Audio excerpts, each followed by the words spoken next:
We have a saying about elegance. In communication, it is the very best if you're a good 7.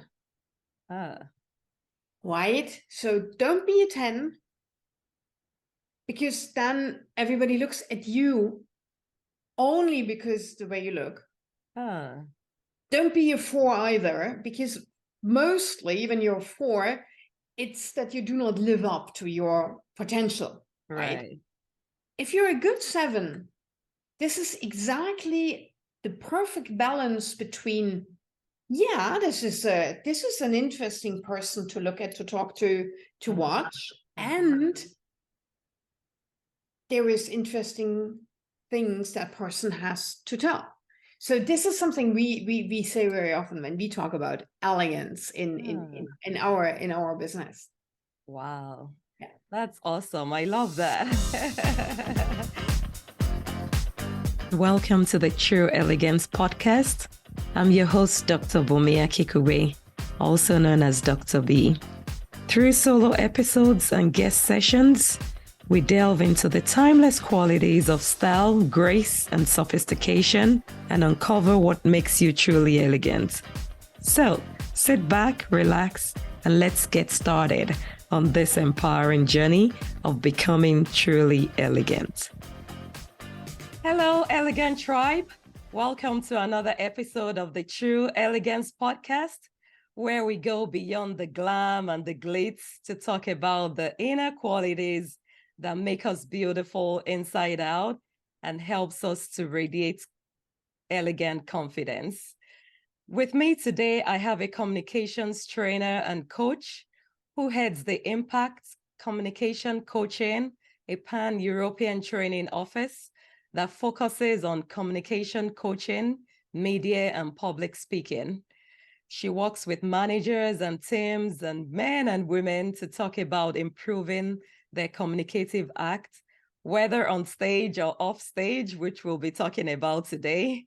And she talks about words that have meaning and how they come across to their audience. I'm so glad to have with me today, Katja Schleicher, and welcome to the True Elegance Podcast. Hi there, I'm happy to be here. Hi. Yeah, so do you want to kick it off this morning by just sharing what your impression is about showing up elegantly? The reason how I perceive this whole topic is, of course, the communication one, right? So I'm judging, or I'm having an opinion on how the combination of a certain structure of words is combined. A combination can be combined, so by the combination of things, right? The structure of the words, then the physical appearance of a person on any stage. A meeting can be a stage. Of course, a keynote stadium can be a stage, but even if you're in a bar is a beautiful stage as well, right? So physical appearance plays an important role. Then anything you do with your voice, right? So voice is a part that contributes to elegance. And then there is a fourth part that we very often underestimate, which we call the context, the surroundings, right? Imagine someone would walk into, let's take this example because it just happened recently on May 1st. Someone would walk into the Metropolitan Museum in New York City on an ordinary day, bright daylight, 12 o'clock, somewhat, whatever, in one of these wonderful outfits that everybody was wearing, right, to the Met Gala. Nobody probably, it's New York City, would recognize. They would just say, okay, yeah. Uh-huh. So pulling out a red carpet, right? So just, minutes ago, there was the coronation of Charles III in Great Britain. And the surroundings, the context of all of that contributed to that we assess the situation as elegant or not. No red carpet or blue carpet or whatever colored carpet. And all of a sudden, an event, someone is less glam. The mostly Hollywood stars, musicians, rock stars are recognized not because of themselves, but by their entourage, by the people they come with. All of a sudden you see a certain, whoa, there's something going on. And then you see, people surrounding one person. And then you all of a sudden, that must be someone famous, elegant, whatever. So these 4 words, body language or physical appearance, the structure of your message and the context, they are playing in communication a very big role, how we are perceived, and if we are perceived in as somehow elegant or dodgy. Wow. And that is so true. Like, beyond the words, the presence and everything that goes around it all come together to show whether you're elegant or not. Yeah. I'd like to pick more on that stage presence that you talked about. Like right now we are on a stage on Zoom. This is our stage right now. Yeah. And the stage could be, a job interview or a keynote speech, things like that. What are the most important elements of stage presence? That you know who you are, or that you really are on a journey to get to know yourself. I think this is really where it all starts. Okay. Because the biggest mistake we can make is not recognize our potential. And the second biggest mistake we can make is not living up to our full potential. Wow. We need to, it's to me always, it's a beautiful journey. It's beautiful to get to know yourself, to accompany your inner self to that journey. Say, who am I today? What's my mood? Who do I want to be today? So having that ability to self-reflect on that is to me is a key ingredient and the biggest key success factor to stage presence. Because if you're okay with yourself, if you're good enough with what you're wearing, right? Except this one flaw we all find. I like that. I think this helps us to stay grounded. Let me put it like that. You have to know, there is this tiny little spot right on my left shoulder, or the t-shirt on my left shoulder. You need to know that. And that gives you the feeling of, let's hope that no one looks there. Mostly we are the only ones who see that. Right. So back to that self-reflection part, if you start with that and have that in front of you and use that as a resource to strengthen yourself, then I think elegance already has a basis. Anything else comes on top of that. But if this foundation is kind of wonky, or it might be that you orientate yourself towards other people only, which is a shame, because we all, every single one of us, we have to give enough. We just need to let it breathe and give it room. And once this is done, once we explore this inner richness of everything, words we have, thoughts we have, ideas we have, clothes we have hanging in the closet, and we never dare to wear for reasons inexplicable to me. Once this is done, the rest is kind of an ongoing conversational offer to your audience. And then it gets more elegant. And this is the part in my job I like most, because then you get feedback from your audience. You get responses. It is not just a sending part. Then all of a sudden it becomes a dialogue or a multi-logue. You are in a conversation And that to me is the, I don't know, the ultimate definition of communicational elegance. When you have a conversation which in the end looks and feels like that everybody dances in the room to the same music. Wow. That is profound. So it's not just a one-way thing, it's a two-way communication at that time. And then you're kind of in your element, or maybe like your zone of genius, like they call it, where you're radiating the expertise. That's a good word. Exactly. Yeah. Then you're radiating. Then exactly. Because all of a sudden the wave you send out and the wave you're getting back are kind of doubling. And then we all of a sudden 1 and 1 is not 2 anymore, but 3. Wow. And that is the cool thing. Yeah, radiating. That's a very good word. Yeah, true. Yeah. Wow. Yeah.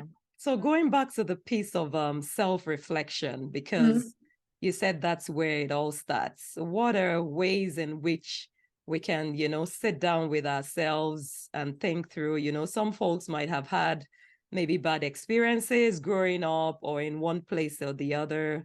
How can you transition beyond that to continue to be the true version of yourself? Everything you said right now was kind of indicating movement, transition, and become the best version of yourself. Now, to me, a good starting point is doing nothing. Wow. We call that the liminal time, the moment. So between your breath out and your next breath in, there is a tiny, tiny, tiny little moment of absolutely nothing. The new breath in has not started yet. The breath out has been completed. And in psychology, they call it liminal time. And if you use moments in your life for this liminal nothingness, you don't want to change anything. You don't want to transform anything yet. Yet. You just be. Right? We are human beings, not human doings. Oh my goodness. Let's not forget that. We are human beings. So to start with, to get acquainted with yourself and become one of your best friends, you need to be good with yourself. You should be the first person who inviting yourself to your own birthday party. Just that gives you a stronger feeling. So do nothing. Don't journal in the beginning. Later on, do that. Don't journal, don't think, don't make action lists, all the things we are craving to do. In the beginning, do nothing. Just enjoy what is. And I can tell you this is a hard exercise because we tend to, as you already were mentioning, I'm not enough. I could do this, and I'm having a flaw here and there, all these things. Good exercise. Enjoy what there is today in this particular moment. And then start from there. But don't do anything else in the beginning. So don't overcompensate. Don't try to do the third step before the second, right? First, nothing. Enjoy. Look at you. Look at what there is. And later on, we do the transformation part. Amazing. I just want to pause right here and just be, like you said. Yeah, and it's wonderful. And of course, as you said, we all have different experiences. Some of them are good ones, some of them are sad ones. This is what we call life. It belongs to that. And to put these experience into a proper place in our life, which is necessary, and this is a transformation process, right? Because I'm absolutely no fan of these of this tendency to say, all bad experiences are good experiences. No. Bad experiences are bad experiences, and they are sad ones, and they hurt, and they are painful. Wow! But before we give them a good place, we need to know okay, there is this in my life and there is that in my life and this has been happening and that has been happening. And all of that has made me the person I am right now on this particular stage. Mhm. And this, in the end, if you show that and if you have a compelling message, this is what we call on stage true authenticity. Oh This my is where goodness. people can relate and say, yeah, this Right. is a person I want and I will believe what that person is telling me. I think this is not just inspiring, but that's impactful. Wow. Oh my goodness. That is profound.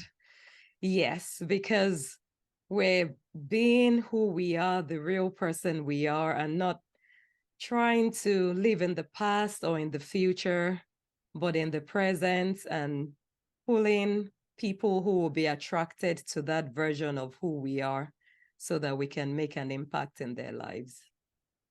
And Wow. what you said, the living is, of course, there is moments, usually around holidays and and Christmas and Diwali and all these celebrations that Right. we are living in the past because we are knowing traditions, and it's I don't know, going back home to your parents' house is very often living in the past. Oh yeah, my mom cooks that I all the know. time. That kind of stuff. So of course, but that's a conscious process. Going back this weekend, I'm falling into my childhood and all the good things and bad things because mom is cooking, dad is complaining, and all the things that happen again. So, Right. but then you know that. And then by the end of this weekend, you consciously go back to your present life. And the same thing happens, of course, with the future. If you dream about a job you want to have, a stage you want to speak on, and people you want to meet, all that, of course, this is a projection into the future, but it should be a conscious one, right? You should know, oh yeah, right now I am in my future projection zone or in my mommy cooking zone. You just need to know that so that you can consciously switch between, yeah, this is me now.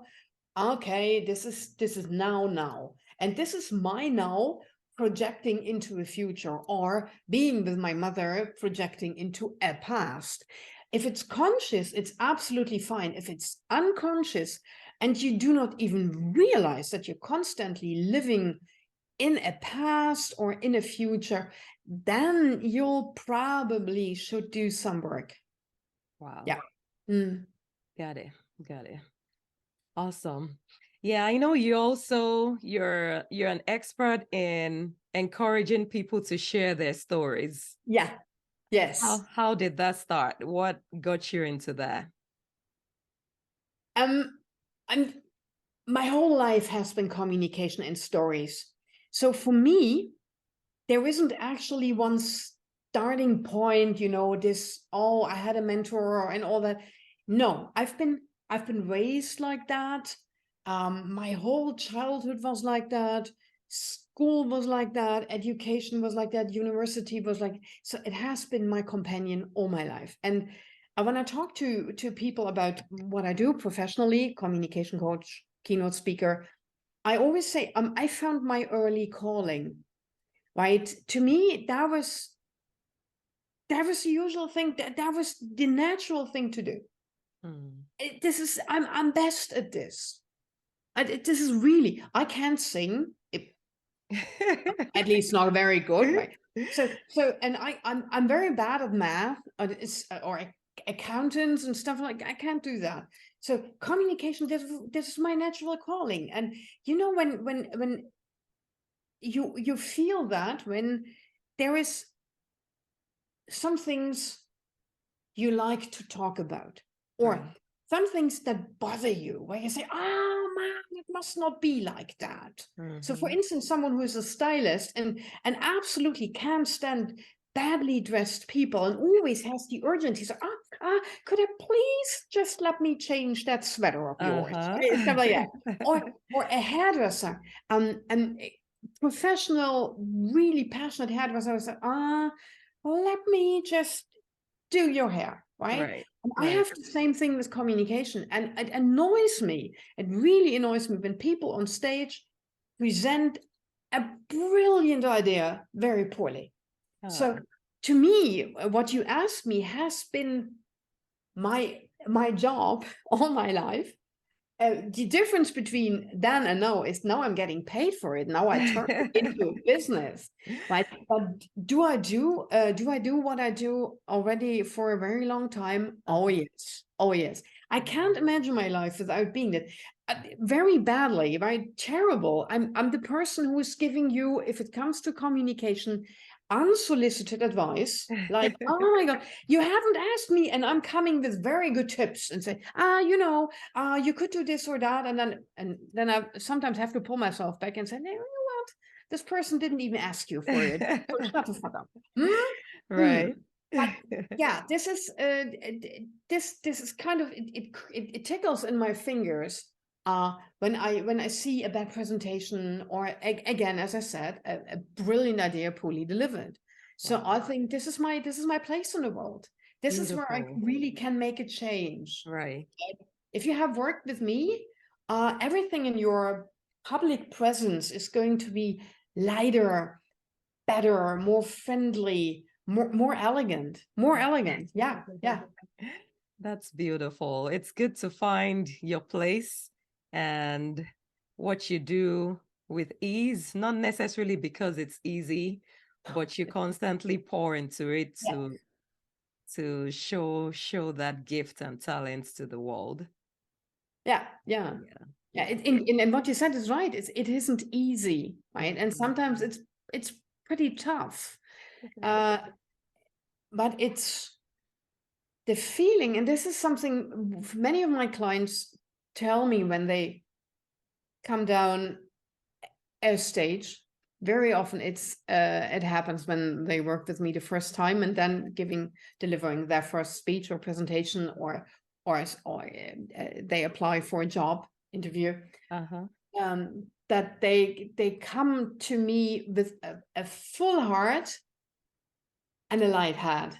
Oh. So that they all of a sudden see like, yeah, that brought me 5 to 17 steps forward. Wow.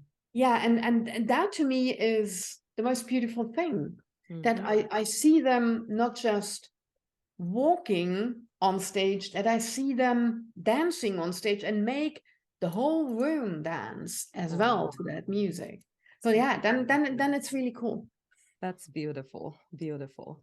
So going back to the power of stories, how powerful are stories and how can we tell them? In 2023, we need to acknowledge that what we started 20 years back, and I'm to blame. I've been a part of that because I've been doing that for such a long time.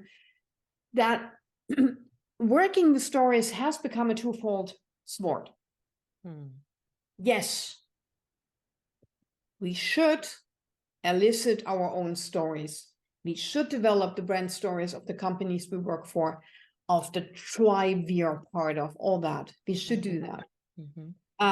The reason for that is very simple. Narrative is what binds us together.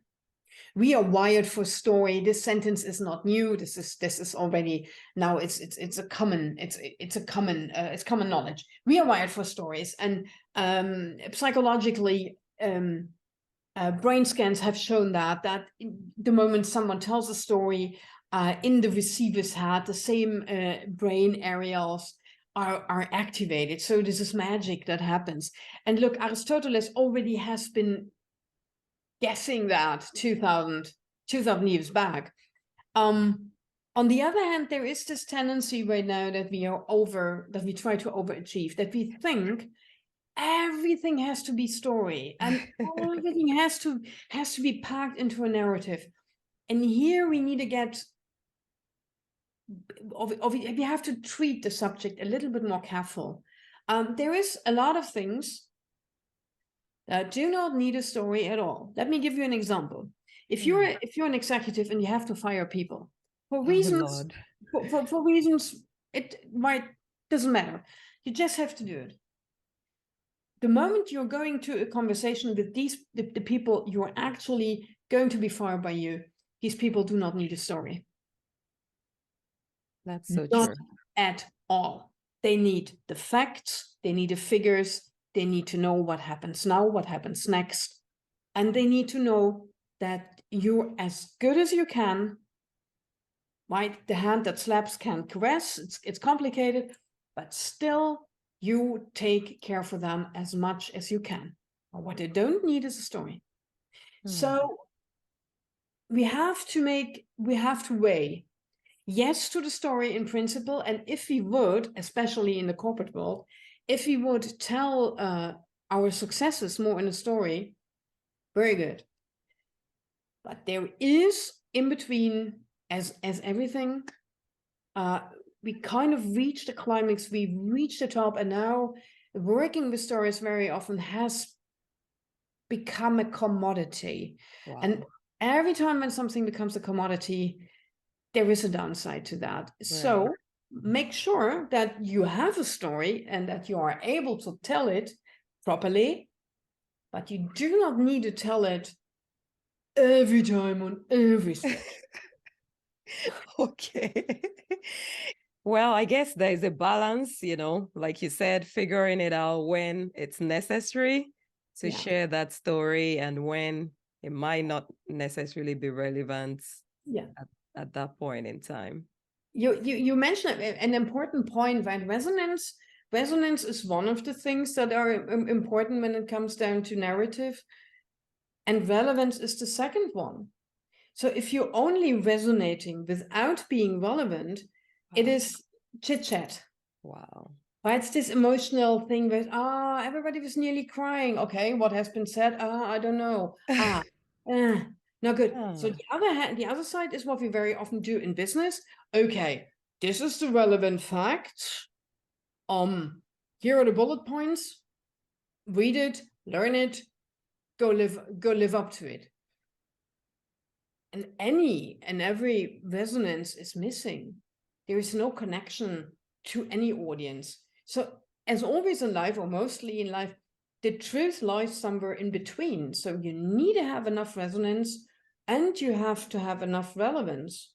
One without the other probably won't give you impact in communication. Awesome.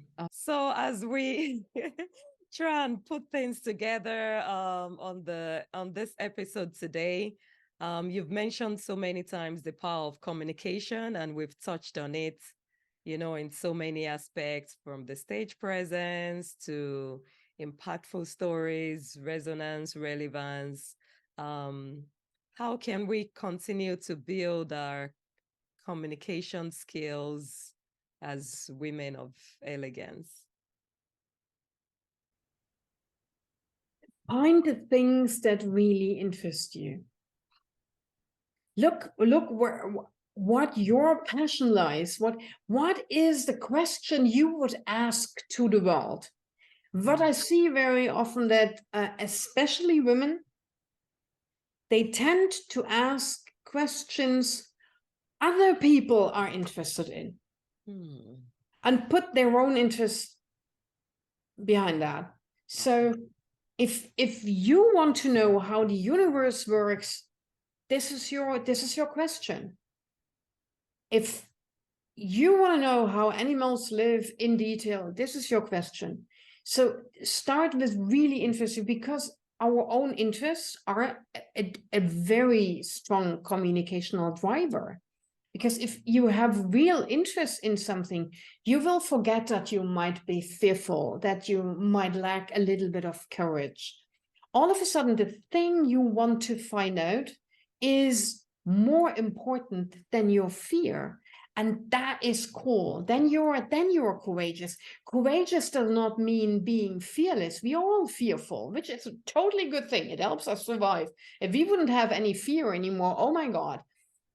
But for moments, you need to be aware of that the courage only means that you put aside your fear for that particular moment because something else is more important. And if you do that, you actually cannot be wrong in terms of communication, because then you will live up to your true elegant self. Yeah. Well, thank you for an amazing conversation today. We'll be sure to include your information in the show notes and stay in touch with you. Thank you. Thank you. Be sure to subscribe so you'll be the first to be notified of every new episode.